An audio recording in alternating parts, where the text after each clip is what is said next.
So in this video, I'll tell you how it went last week when I went to the emergency room.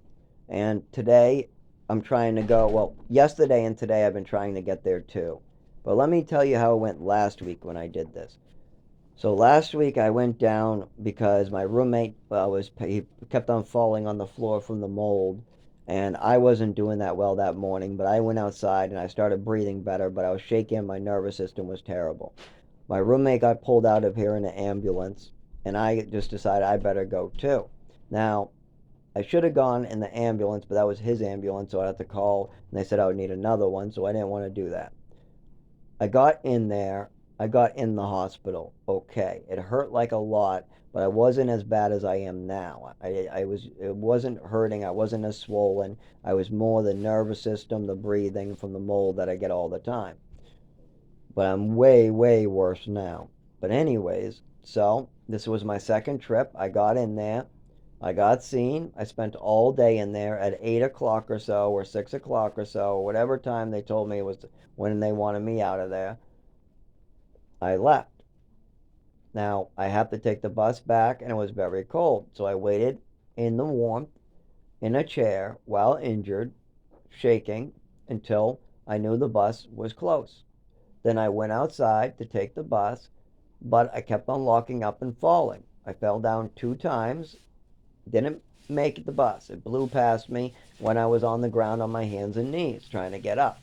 At that point, I had to turn back around to get to the heat because if I don't, I'll get stuck, shake, and have to get scraped off the cement. So I start crawling back. I get my footing. I get halfway there, fall, get halfway in between where from that point to the door.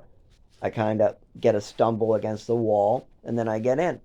Now, when I get in, I fully shake. My whole body does a full, because I've gone from cold shaking, now the heat in my body, I guess, is trying to suck it up or something. I don't know. It always happens when I go from seizing outside to a warm area. My whole body does like a super shake where I almost fall every time, or I do fall.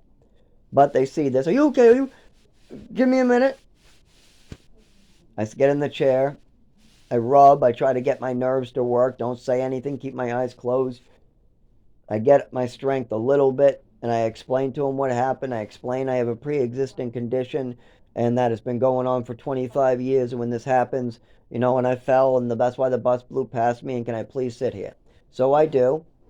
But then the security guard starts coming over to mess with me. Now, luckily, this one understood me because I could talk. I explained to him that I shake and I fall, and I don't. That's why I don't look so good. I know my arms and legs are shaking. I know, but if I go outside, it'll happen worse, and now I have to wait. And he was good about it, but a lot of them say, "Screw you, go wait in the cold," and then they have to scrape me off and bring me back in with an ambulance. They think I want to do this. Then they start messing with me and they start hurting me on purpose, thinking that I'll stop or something if they burn me or laugh at me or make fun of me. But no, it's not going to stop anything because nobody's helping me. But instead, okay, so now I'm still at the hospital trying to go home. They've released me. I'm in no condition, but my insurance won't pay for overnight. They've ran a couple tests, and I'm going to have to come back anyways, and I'm going to have to see my primary care, and I already know this won't be the last visit. So I got to get that bus. The security guard keeps an eye on me. I don't care. I play on the phone. Bus is coming. This time I'll leave 5 minutes early. 5 minutes. So I see that it's almost there. I leave. Same thing happens. I fall. I get to the bus stop, and there's somebody there seeing me fall. Are you okay, buddy?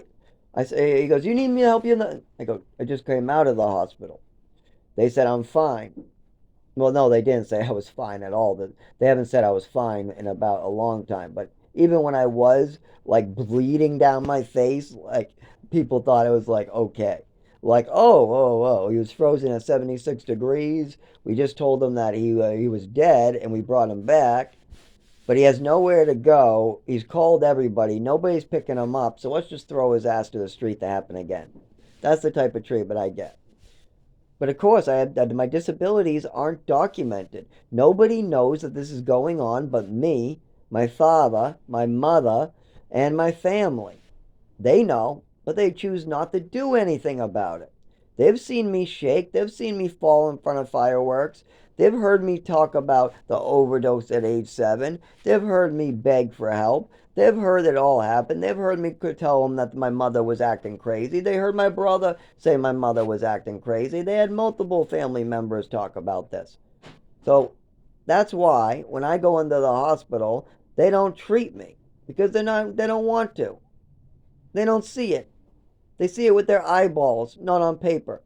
People think that, oh, he's shaking, falling, bleeding. Well, what's causing it? He says an overdose at age 7 and a neurological condition, but we don't see anything on paper. We don't see anything. How could that be? We don't see anything. Okay, well, there's nothing we can do if we don't see anything. We only see him falling down. That's not enough. 25 years. Now I got scars they can see. I got scars on my face I can see. I got fractures. I mean, I've lived this for 25 years. There hasn't been a single day where this wasn't going on. Every single person who's ever lived with me, been my friend, been near me, has eventually seen me shake, fall, stutter, back my head, back my shins.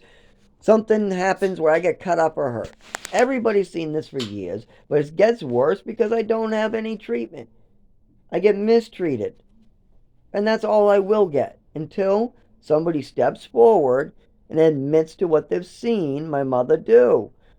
She's dead now. She killed herself, which is not surprising. She was drinking a lot. I knew that. I watched her do it. My father watched her do it. My father didn't want to admit to it. But oh my God, it was a lot of drinking. She was drinking bottles in the basement and blaming it on other people. She had a problem with drinking. And pill bottles were disappearing. Ones that weren't hers. And she got caught. My father, oh, one time. No, not one time. All the time there was lots of pills. My mother had lots of pills that she was popping. She popped them in front of people, and nobody even batted an eye. And you could tell that the way she was acting that these pills were doing something to her.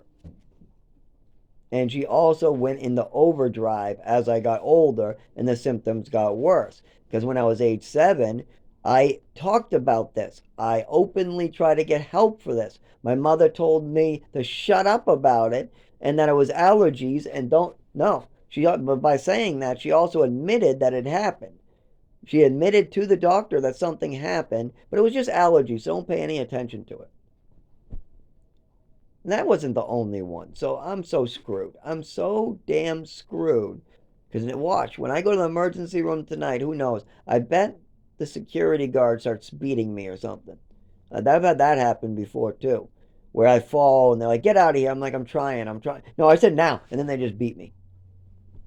I've had stuff like that. I mean, until I get my disability documented, that's the treatment I'll keep on getting.